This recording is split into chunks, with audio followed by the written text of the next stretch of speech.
Olá, tudo bom? Eu sou o professor Urani, conhecido Urani Atualidade, cowboy da atualidade, direto do estúdio do Gran Curso Online, o melhor curso preparatório para concurso desse país, para fazermos mais um mês, o que, gente? O chamado direto ao ponto. Chegamos ao nosso 10º direto ao ponto, não é isso? Nós chegamos direto ao ponto em outubro, novembro, dezembro, janeiro, fevereiro, março, abril, maio e chegamos em junho. Professor 9, não, tem direto ao ponto de História e Geografia do Distrito Federal. Felizmente nós estamos alcançando o que, gente? O Brasil inteiro aí. Recebo, tá? Recebo mensagem inbox, recebo e-mail, tá? Do Brasil inteiro, pessoal comentando e sempre gostando de direto ao ponto e sempre cobrando cada vez mais, né? Para que a gente mantenha aqui o direto ao ponto aqui, não é isso? Que é uma forma de você fazer o quê? Estar atualizado, não é isso, gente? Todo final de mês, tá? Nós estamos gravando aqui as principais atualidades do mês.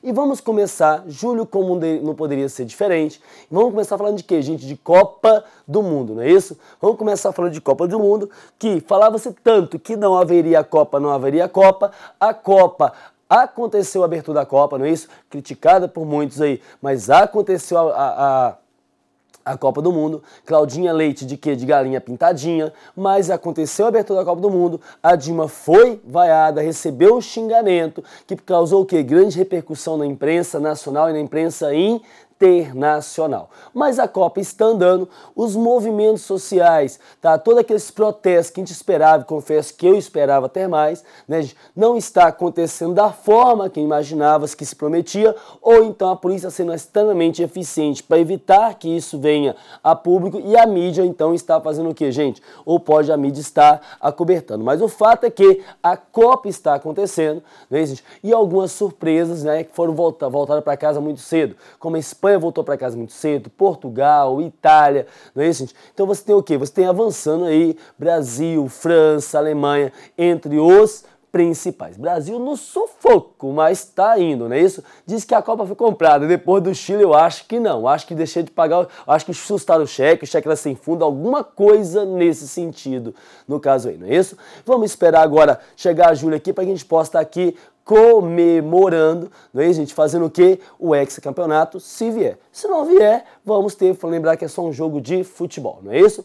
Mas vamos para as principais notícias do mês de junho. Não posso deixar de falar para vocês o que, gente? Do que aconteceu das eleições que aconteceram onde, gente? Na Colômbia. Eu falei para vocês no Direto ao Ponto de maio, sobre os 50 anos das Farc, que completou a guerrilha mais antiga de esquerda, ideologia socialista, voltada para a defesa da reforma agrária. Aí eu contei toda a historinha das Farc no Direto ao Ponto de maio, e vamos lembrar que agora nós tivemos o que, gente? Eleições dentro da Colômbia, tá? Que foi pro segundo turno, falei pra vocês tinham pro segundo turno, entre o Santos e o Luaga, tá? E quem ganhou, gente? Extremamente apertado, com 50,06 contra 49,04, o que, gente? Por cento, tá? Dos votos lá, o Santos, Juan Manuel Santos, conseguiu a sua reeleição.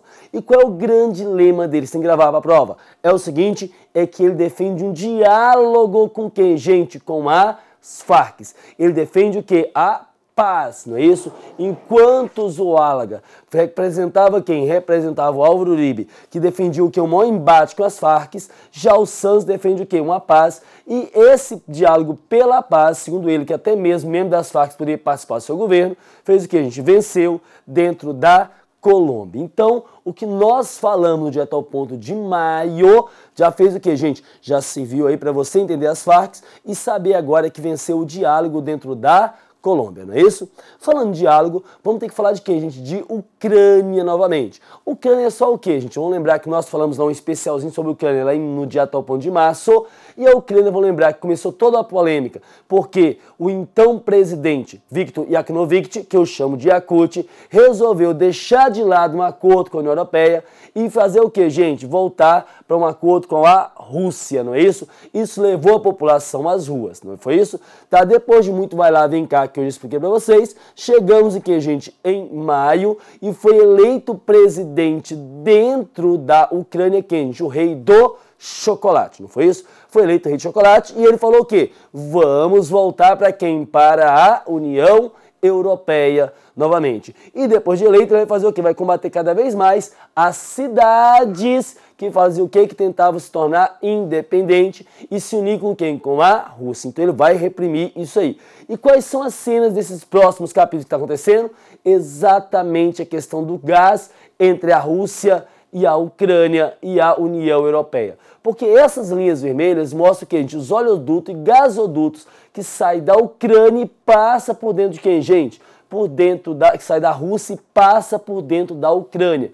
Até chegar a abastecer quem? Chegar a abastecer a União Europeia. E o que aconteceu? A Rússia sempre vendia um gás mais em conta para a Ucrânia. Como a Ucrânia falou, não quero ficar contigo, Rússia, eu vou fazer o quê? Então passa a vender esse gás, o que de preço, segundo eles, normal. A Ucrânia, que vinha devendo há muito tempo já a questão do gás aí, né, meses, anos de dívida, o que aconteceu? Simplesmente a fornecedora de gás da Rússia, a Gazprom, ela faz o que, gente? Ela suspende, então é a notícia de última hora, é essa aqui, ó.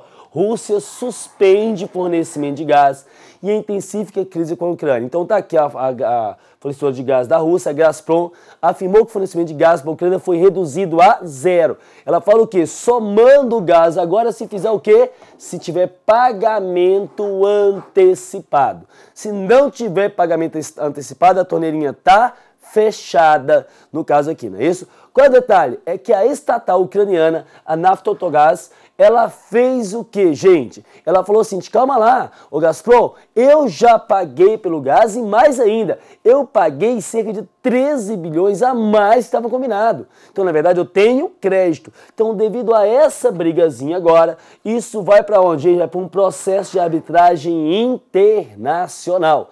Não é isso? Vai para um processo de arbitragem internacional. Então é mais uma polêmica internacional, que eu tenho certeza que você está acompanhando, graças ao que, gente? Ao nosso direto ao ponto aqui. Isso tem ajudado bastante pessoas, eu tenho recebido muitos agradecimentos por tal pessoa estar entendendo o que, gente? Sobre a Ucrânia de forma simples aqui. Já que nós falamos sobre a Ucrânia, isso ajudou bastante pessoas aí, tá? Inclusive nas provas de redações aí, não é isso? Vou falar de um tema agora, gente, que eu tenho certeza que eu sou capaz de apostar com quem quiser, que será os temas das próximas redações, das próximas provas, de atualidades, tá? Seja no vestibular, seja no Enem, seja no concurso aí, tá certo? Porque nós aqui fazemos o quê? Fazemos direto ao ponto, voltado para todos os públicos. O nosso maior público é de concurso, mas o pessoal do vestibular, o pessoal do Enem também está sempre com a gente aqui, não é isso? Então, olha só. Próximo tópico que vai cair em prova, então é o especial desse mês. É o quê? Vamos falar sobre o EI. Isso mesmo, Estado Islâmico do Iraque e do Levante. Não é isso? O que é isso? Olha comigo a notícia aqui, ó. Notícia que saiu hoje. Estou gravando hoje, é 30/6.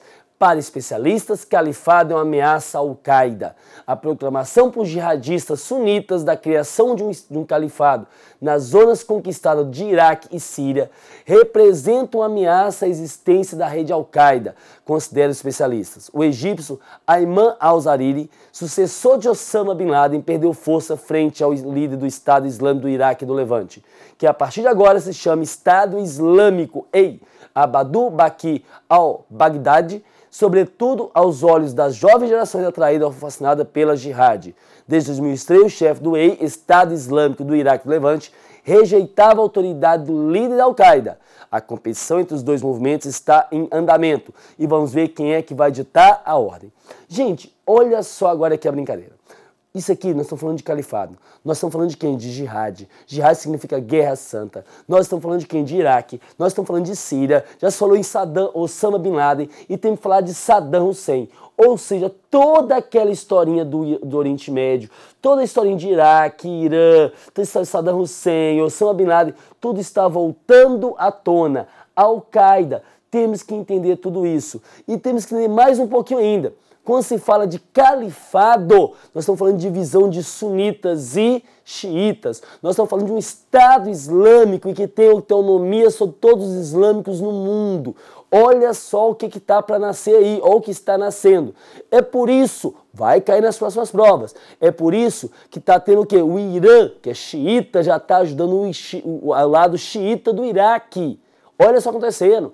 Os Estados Unidos podem se juntar com o Irã para fazer o quê? Para combater esse grupo radical, para combater esse grupo que ameaça até a própria Al-Qaeda. E você acha que isso não vai cair nas próximas provas? Pode ter certeza que vai. Agora, para entender isso, nós temos que entender uma coisinha antes. Olha só o que nós vamos ter que entender aqui, gente.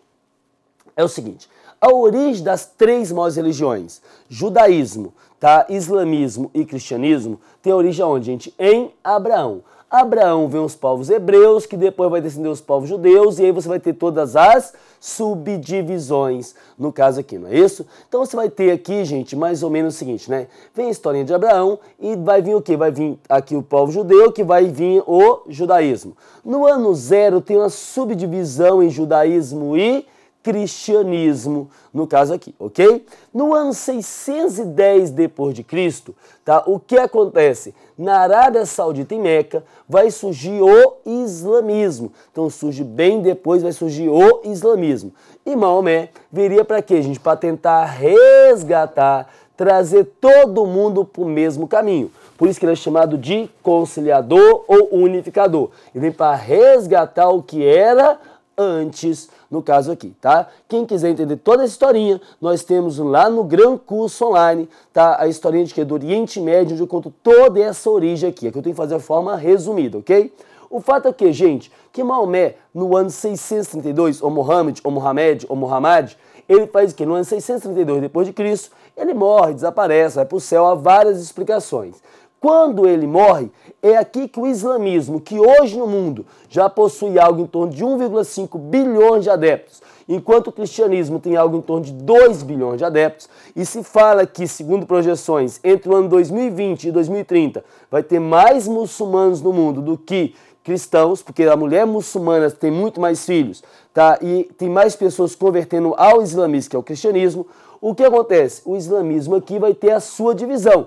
Como o cristianismo se divide em católicos e protestantes, aqui se divide em xiitas e sunitas, no caso. Onde hoje sunitas são cerca de 85% dos muçulmanos do planeta e xiitas em torno de 15%. Quem são os sunitas? São todos aqueles que falam o seguinte, que segue aquela orientação de que qualquer um que saiba a suna, ou seja, como fosse o manual de instruções de como ler o Alcorão, tá? Pode ser chefe religioso. Então, quem segue a essa orientação, tá? Aonde o chefe religioso vai ser o califa, que vai ser escolhido pela comunidade sunita, isso dá o quê? Sunismo ou sunitas. E hoje, em torno de 85% da população mundial, tá? Que é islâmica, ela segue esse sunismo. Já o genro de Maomé, tá? Filho da prima de Maomé, que foi esposo de Maomé, Ali Xi'i fala, não, só pode ser chefe religioso quem for parente direto. Então, quem segue essa orientação da xiita. O que você tem que gravar? Olha só, para facilitar a sua vida. O que você tem que gravar? Tem que gravar aqui o islamismo divide em xiitas e sunitas. Tem que lembrar que islamismo, tá certo? Xiitas e sunitas, gente, se pegam de porrada, mas é igual briga de irmão. Quando qualquer um de fora chega para brigar com eles, o que eles fazem? Eles se unem para pegar o de fora. Eles convocam uma jihad. Olha o nome que eu tô falando. Jihad, guerra santa. Não é isso? Daqui a pouco eu falo outra palavrinha árabe interessante aqui.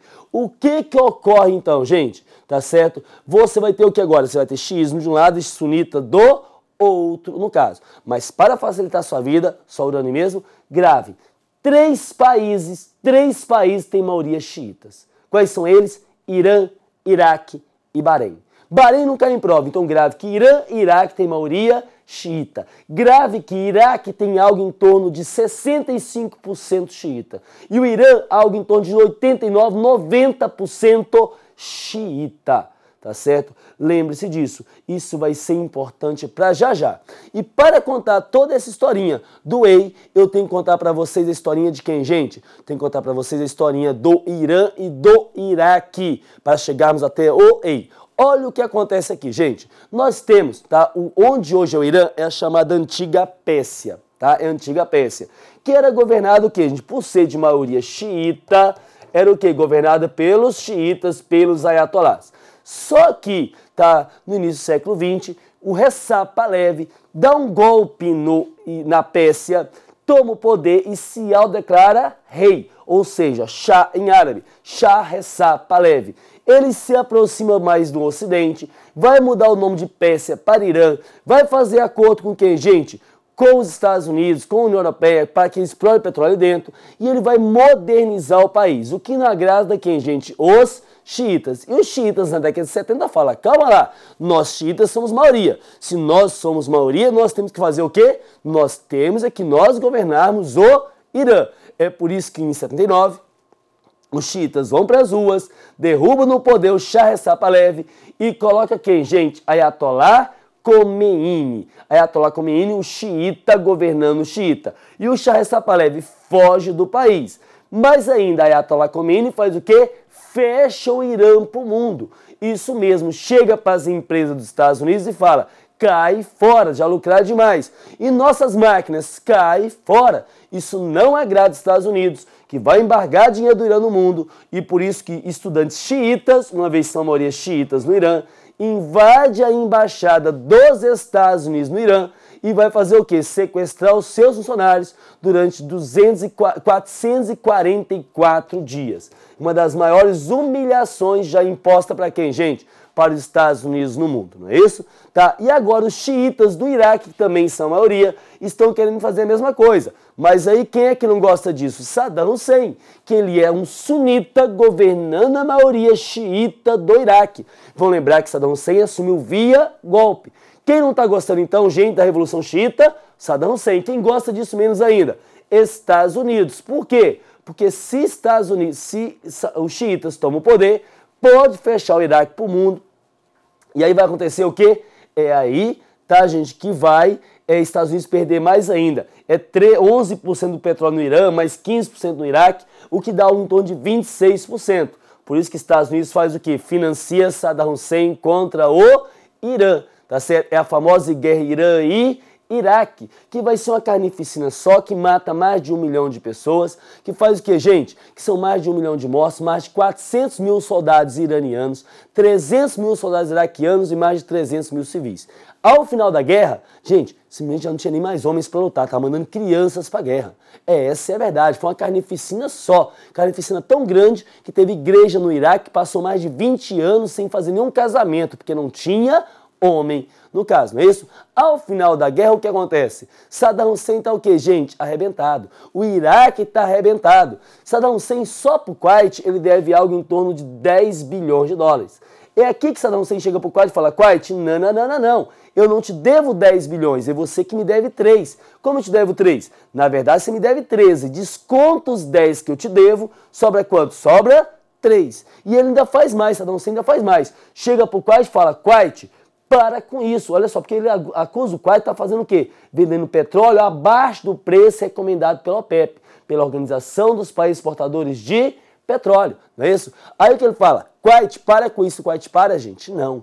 Kuwait, para com isso. Kuwait, para. E ele avisa o Kuwait. Kuwait, ou você para com isso, ou eu vou te invadir. O Kuwait para? Não. É por isso que Saddam Hussein invade o Kuwait em agosto de 90. Não é isso? Saddam Hussein, que possui algo em torno de 15% do petróleo mundial, possui mais quanto agora? 13. Tá? Isso já dá 28. Quando acontece isso, Estados Unidos faz o quê, gente? Decreta um embargo sobre Saddam Hussein.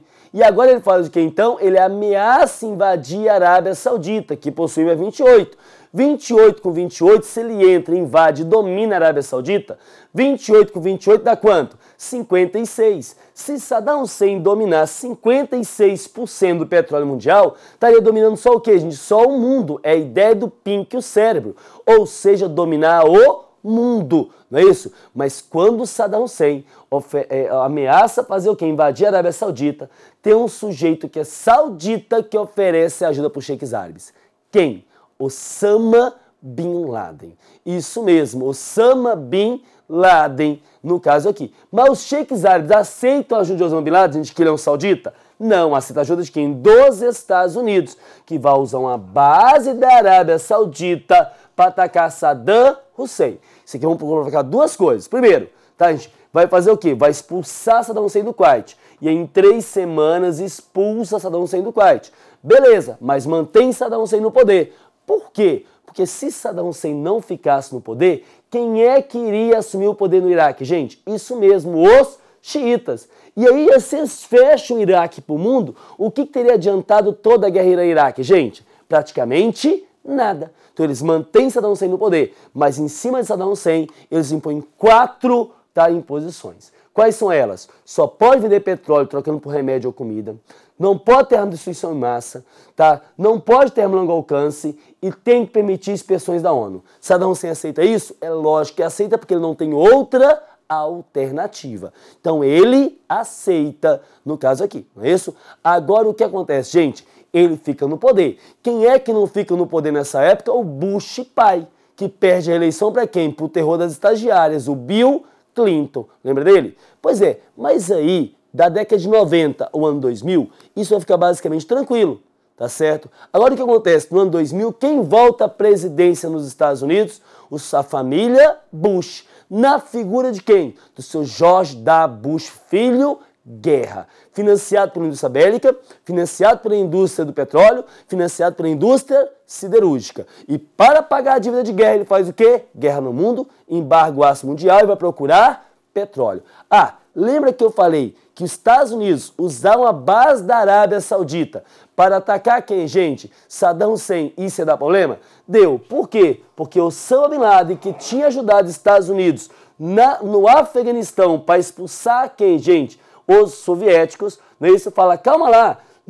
Muçulmano, só quem bate muçulmano é muçulmano. Estados Unidos, eu te ajudei. Agora você faz o quê? Você vem me usar uma base sagrada do meu território para atacar outro povo muçulmano? No meu irmão, só quem bate sou eu, vamos dizer assim. É aqui que ele se sente traído, se sente usado pelos Estados Unidos. E vai usar contra os Estados Unidos o que ele aprendeu com os Estados Unidos. Ou seja, atentados terroristas. E por isso vai acontecer o que? O 11 de setembro. Depois de inúmeros atentados que aconteceram aonde, gente?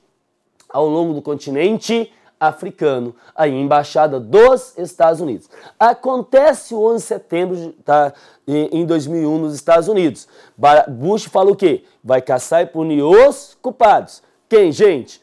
Osama Bin Laden, que acaba fazendo o quê? A guerra do Afeganistão, que não vem ao caso agora.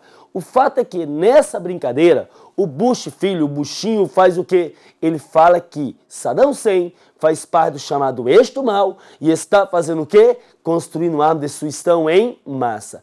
Inspetores da ONU entram no país e não acham nada. Mas eles falam, incompetentes os inspetores da ONU, porque ele tem. E nós vamos entrar e descobrir. Gente, contra quem? Contra tudo e contra todos. Sem autorização do Conselho de Segurança da ONU, porque ele não mandou o quê, gente? Não mandou o projeto para o Conselho de Segurança da ONU, tá? Ele faz o quê? Ele vai cometer, em 19 de março de 2003, a maior covardia da história da humanidade. É a super, hiper, mega potência do planeta atacando um país que não tinha o quê? Que não tinha nada. Não é isso? Em 40 dias já faz o quê? Já controla todo o país. Saddam Hussein foge, é capturado, julgado às pressas e assassinado. Afinal de contas, arquivo bom é arquivo morto. Agora é que vai entrar a brincadeira. O que acontece? Saddam Hussein mantinha a estrutura dentro do Iraque a mão de ferro. Mantinha os xiitas, que era a maioria, o que, gente? Reprimida a mão de ferro. E dava uma melhor qualidade de vida para quem? Para os sunitas daqui, no caso. Não podemos esquecer que eles também perseguiam quem? O povo curdo, não é isso? O que acontece agora? Já que Saddam Hussein morreu, o que acontece, gente? Vamos fazer um governo de coalizão, onde tem representantes dos curdos, dos sunitas e dos xiitas. Isso vem até mais ou menos 2012, quando os Estados Unidos ainda tinha tropa dentro do Iraque. O que acontece? Barack Obama anuncia a retirada das tropas. E esses grupos sunitas do norte do Iraque, eles falam o quê? Opa, calma lá, tá certo? Nós perdemos a mamata, nós perdemos a boa vida, nós queremos voltar a fazer o quê? A dominar essa região. Então, desde essa época aqui já lutava pelo quê? Pelo chamado EI, pelos Estado Islâmico do Iraque. Então, já vinham tentando combater quem? O governo xiita do Iraque. Vou deixar paradinho essa questão agora do Iraque aí, para falar de quem, gente? Para falar da Síria. Porque eu tenho que falar da Síria para chegar o quê? No Estado Islâmico do Iraque do Levante. Olha o que aconteceu. Você já sabe o que, gente? Que Bashar al-Assad está no poder do ano 2000, não é isso? E sabe também o que? Já viram isso aqui, tá em outros direto ao ponto. Sabe o que? Que a divisão étnica e religiosa dentro da Síria é gritante. O tanto que você tem o que, gente? Uma minoria cristã, tá certo? 10%.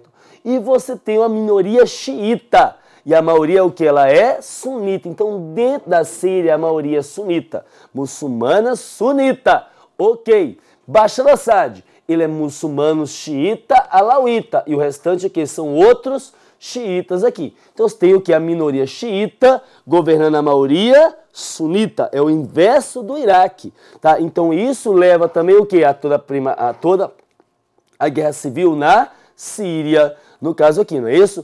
E vai lembrar mais ainda. Vão lembrar que muçulmanos de várias partes do mundo, sunitas, vêm ajudar quem? Os sunitas da Síria, tá? Só que dentro desse sunismo aqui, o que acontece? Você começa a ter subdivisão. Tem um pessoal mais radical que eles querem implementar o chamado califado, ou seja, um líder religioso supremo, um líder político supremo, com Estado Islâmico pegando um pedaço da Síria e pedaço do Iraque, no caso aqui, não é isso? Pegando um pedaço da Síria e pegando um pedaço do Iraque. Membros da Al-Qaeda não aceitam isso, porque falam o quê? Que a Al-Qaeda seria a líder suprema. Então eles não são até mesmo massacrados por quem? Por esses islâmicos radicais, no caso aqui. E vão lembrar que o conflito dentro da Síria faz o quê? Ele continua. Até levando o quê, gente? A milhares de refugiados, milhões de refugiados. Mais de 2,5 milhões já refugiados o quê? Nos países em volta ali, não é isso? Como vocês vão lembrar de slides passados, tá? Vivendo em barracas de acampamento. E grande parte fazendo o quê, gente? Refugiado aqui no Iraque já são mais de 250 mil. Na Jordânia, mais de 600 mil. No Egito, mais de 150 mil. Tá? No Líbano já chega quase 1 milhão. Tá? Já chega quase 1 milhão. Na Turquia, 600 mil. Vivendo o quê? Em situações calamitosas. No caso, dentro da Síria, já são mais de 4,5 milhões de deslocados internamente. Vivendo o quê, gente? Na verdadeira, tá? Na situação calamitosa, tá? Passando fome e companhia. Essa cena não é de filme, essa cena é real. A galera esperando o quê? Comida dentro da Síria. E nessa guerra toda, ainda teve o quê? Eleições na Síria. Olha só aqui, no dia 4 de junho, olha só aqui o que aconteceu, gente. Houve eleições na Síria e o parlamento da Síria confirmou a vitória de quem? De Bashar al-Assad. Eu tinha falado para vocês no Direto ao Ponto de maio que era mais fácil fazer o que, gente? O Vasco voltar para a primeira divisão esse ano ainda via tapetão do que o presidente Assad, Bashar al-Assad, perder essa eleição. E ele foi eleito, pasmem vocês, com 88,7% dos votos. Tá pensando que ele é fraco? Não é fraco, não. E ele vem fazendo o quê? Tentando combater esses rebeldes. Nesse mapa você observa, aqui, tá, Sérgio, em vermelho, você tem o quê? A área ocupada, dominada pelo exército de Assad. Tá? A área em amarelo aqui, gente, ocupada pelos rebeldes. Em cinza aqui, a área que está em litígio. Agora você já observa que aqui já nasce quem, gente? O Estado Islâmico do Iraque, do Levante. Esse grupo que tem o quê? Esse símbolo aqui com bandeira e tem isso aqui como selo. Quer criar exatamente o Estado muçulmano, pegando pedaço da Síria e pedaço do Iraque. Cena que revoltou o mundo, tá? E que chocou o mundo. Aqui no norte do Iraque, quando membros da UEI fez o quê? Tá? Pegou mais de 1.800 soldados iraquianos, tá? E matou todos de uma só vez. No caso aqui, não é isso? Então você faz o quê? Então ele vai matando todo mundo que não reconhece a autoridade dele. Tentando fazer o quê? Esse Estado Islâmico. Nesse mapazinho você percebe bem, olha só. Temos o Iraque e tudo aqui seria o quê? Seria o Estado do EI. Como eles estão tentando dominar parte do Iraque e parte da Síria, a Síria é complicada, porque Bashar al-Assad não está conseguindo combater nem os rebeldes, quanto mais o quê? O EI. E aqui já tem em torno de quase 7 mil soldados. No Iraque, o que acontece, gente? Eles vêm avançando sobre Bagdá. Eles têm em torno de 5 a 6 mil soldados. O que o presidente do Iraque fez? População, quem é que se prontifica a lutar contra o EI? Já são mais de 2 milhões de pessoas que se prontificaram ali a fazer o quê? A lutar contra o EI. O Irã, que é xiita, ele está preocupado. Por isso já dizem aí, já tem reportagem, que ele teria mandado drones, aqueles aviãozinhos não tripulados, para combater o quê? O EI.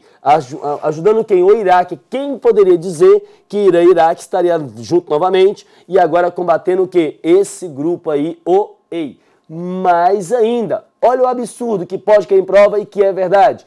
Estados Unidos pode se unir com o Irã, com o Iraque, para ajudar quem, gente? A combater o EI. No caso aqui, não é isso? Então, olha só isso. Tá aqui o slide que mostra aqui mais ou menos a quantidade de soldados que existe um e em outro, não é isso? E com isso você tem o quê? Com isso você tem, tá, gente, aquela região ali, tá, fazendo o quê, gente? Tendo esse conflito. Vamos ter que esperar os próximos capítulos. Agora vamos lá. Eles querem implementar o quê? Um califado. O que é o califado? O califado, gente, é um líder escolhido por quem? Tá? Pelo líder, tá, gente? Pelos líderes sunitas, e que esse líder tem que ser aclamado por todos os outros. Quem fosse contra, ele sai arrebentando todo mundo. Então a tendência é que ele faça o quê? Que vira uma bola de neve e que essa organização cresça cada vez mais. E os outros grupos terroristas se unem a ele. Ou se unem a ele ou acaba sumindo. Quem é que poderia bater um pouco de frente? A Al-Qaeda. A Al-Qaeda é que poderia bater um pouquinho de frente, no caso aqui. Beleza? Então, se já está sabendo disso, se cair nas próximas provas, já sabe, né? Direto ao ponto aqui, passou tudinho para você, beleza aí? Já que falamos direto ao ponto, vamos lembrar também que nesse mês de junho voltou à tona a crise na Argentina. Isso, tomara que afete a seleção, não é isso? Tá? Gente, mas olha só a crise argentina. Para entender a crise argentina, eu vou ter que voltar um pouquinho no tempo aqui para vocês. Vamos fazer o quê, gente? Vamos fazer o seguinte, ó. A crise argentina, ela vem lá atrás, não é isso? Como a crise começou? Vamos lembrar que a Argentina, na década de 80 para a década de 90, tinha inflação estilo Brasil, altíssima. Para tentar controlar a inflação, fez mais ou menos igual ao Brasil, que foi fazer o quê, gente? A paridade, no caso brasileiro, real-dólar, lá eles fizeram o quê? Peso-dólar. Tá? O Brasil sai dessa paridade em 97, 98, eles vão continuar na paridade, e em 2001 estoura a crise, porque basicamente não tinha mais o quê? Mais dólares dentro do país, não é isso?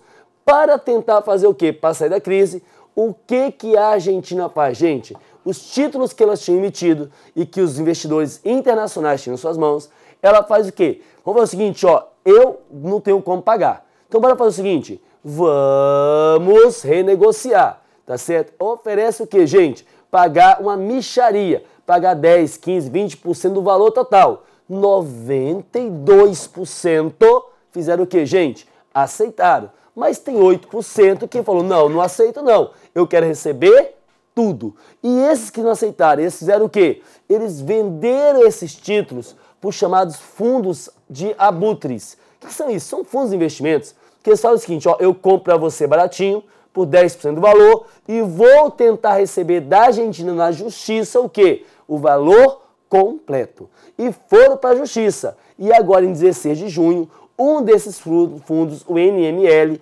venceu uma disputa com o governo da Argentina. Aonde? Na Suprema Corte dos Estados Unidos.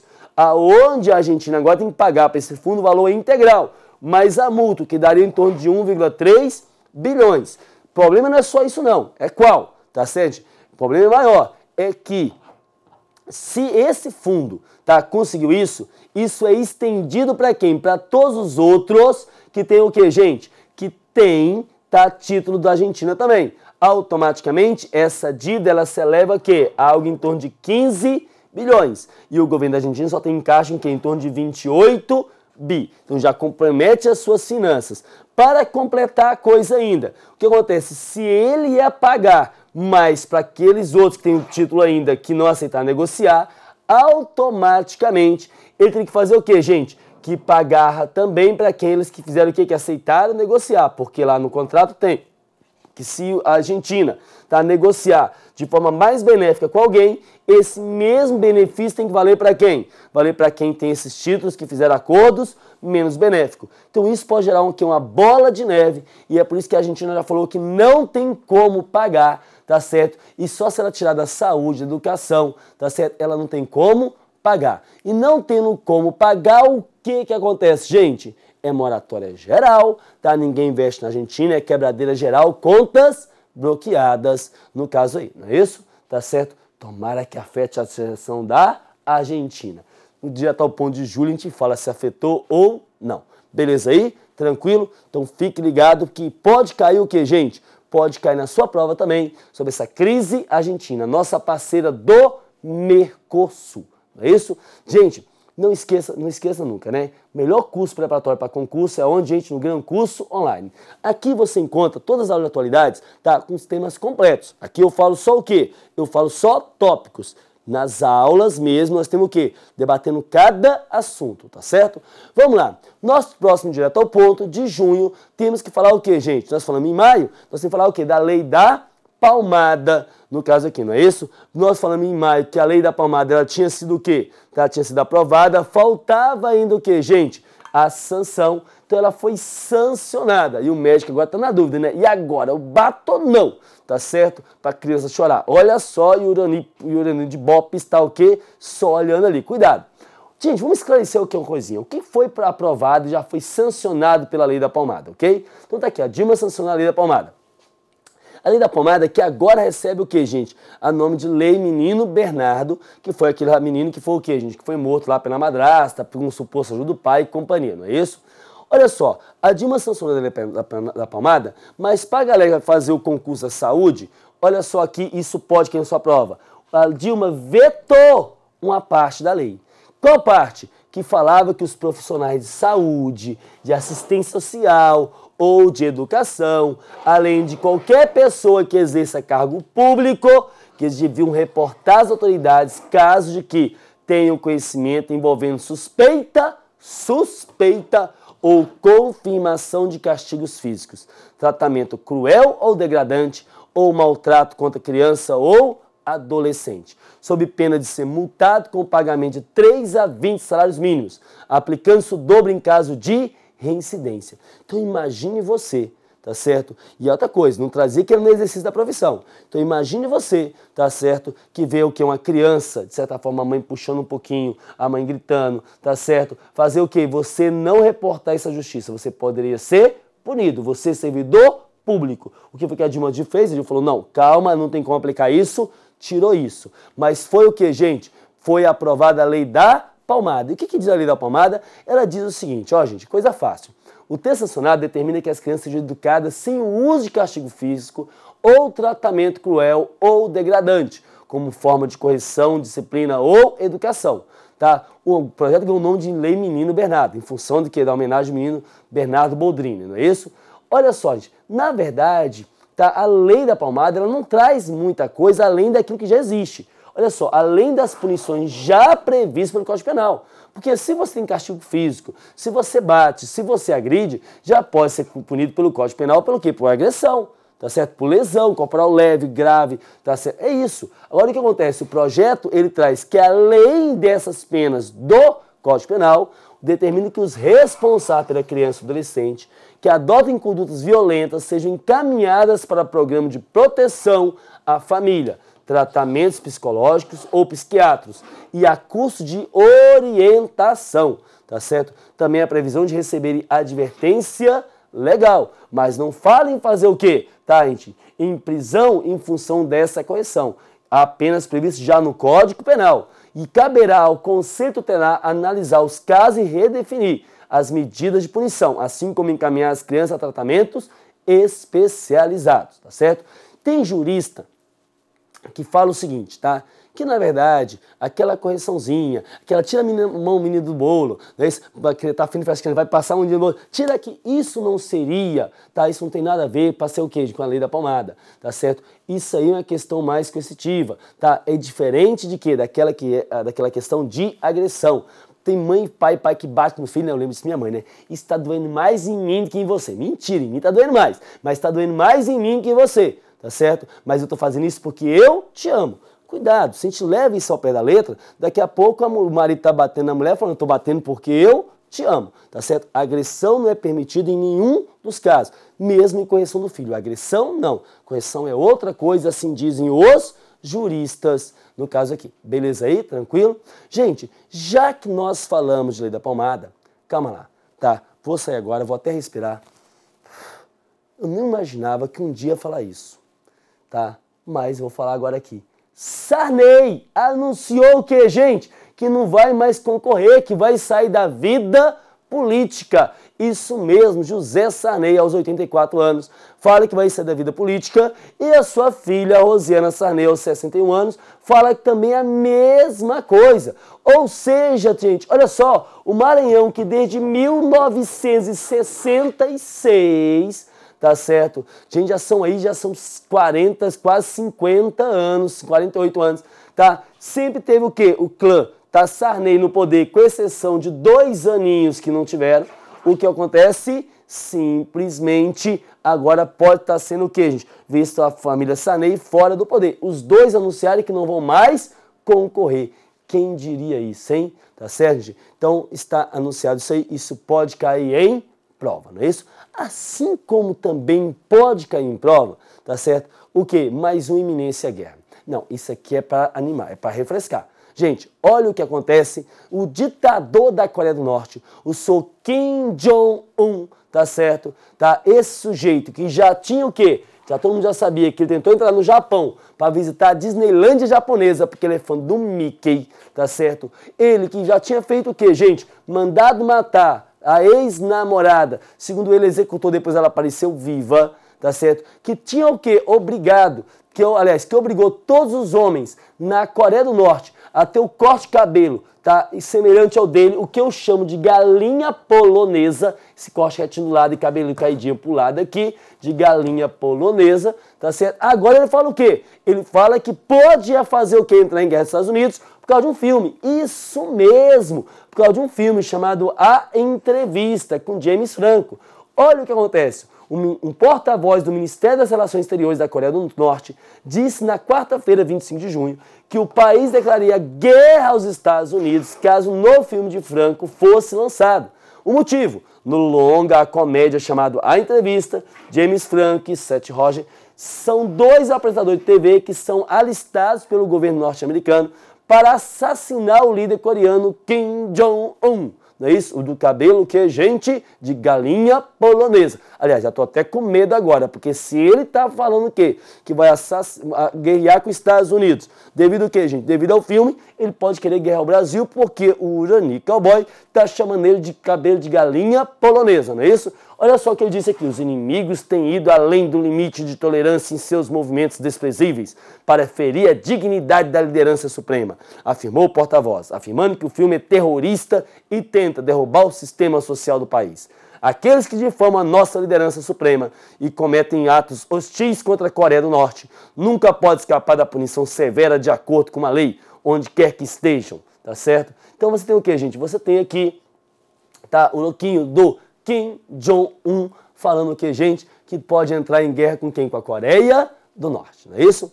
Gente, aqui nós vamos fazer o quê? Nós encerramos nossos tópicos, principais tópicos de quê? De junho, do Direto ao Ponto de junho. Mas eu quero encerrar o Direto ao Ponto de junho fazendo 2 coisas. Primeiro, agradecer imensamente, tá, a todo mundo que está mandando mensagem, falando, professor, continua o Direto ao Ponto, estou esperando o Direto ao Ponto, tá legal aquele negócio todo. Mandar um grande abraço, tá certo, gente? Para quem? Para um rapaz, um menininho, tá certo? Filho de uma aluna que eu tenho, tá no Gran Curso Presencial da unidade Taguatinga, em Brasília, no Distrito Federal, tá, da Cecília Freire, que ele não perde um Direto ao Ponto. E ele foi lá me conhecer, pessoalmente, na unidade, eu quero conhecer quem? O Urani Cowboy. Falou, cadê o chapéu? Deixa eu colocar o chapéu para ele, tá certo? Então, tá, o menino aí, um grande abraço para você.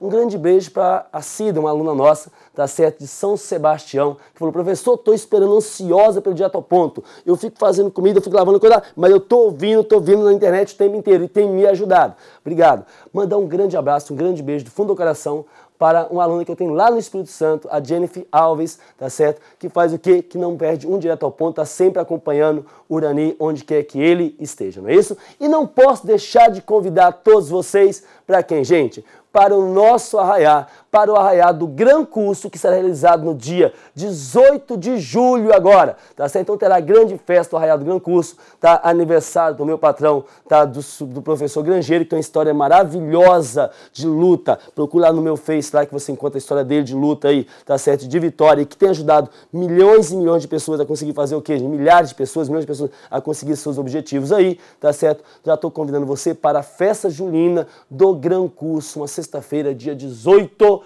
de julho, não é isso? Gente, e para finalizar, não pode deixar o meu abraço para quem? Para os meus amigos Reginaldo Veras e Kleber Carvalho, não é isso? Que juntos nós estamos preparando o quê? Um materialzinho que em breve sai para você, um material de atualidade de DF. Aguarde, final de julho é para estar saindo. Gente, eu, Urani Cowboy, direto de quê? Do Gran Curso Online, tá? O melhor curso preparatório para concurso desse país, tá? Aqui, do mês de junho, iniciando o mês de julho, no Direto ao Ponto para você. E te aguardo novamente quando, gente? No final de julho. Espero eu aqui, de camisa da seleção, fazer o que, gente? Comemorando o quê? O Hexa Campeonato junto com você. E todo mundo de olho na política. Gente, abraço, até a próxima. E a gente se vê aonde? Na festa julina do Gran Curso. Abraço, galera. Até a próxima.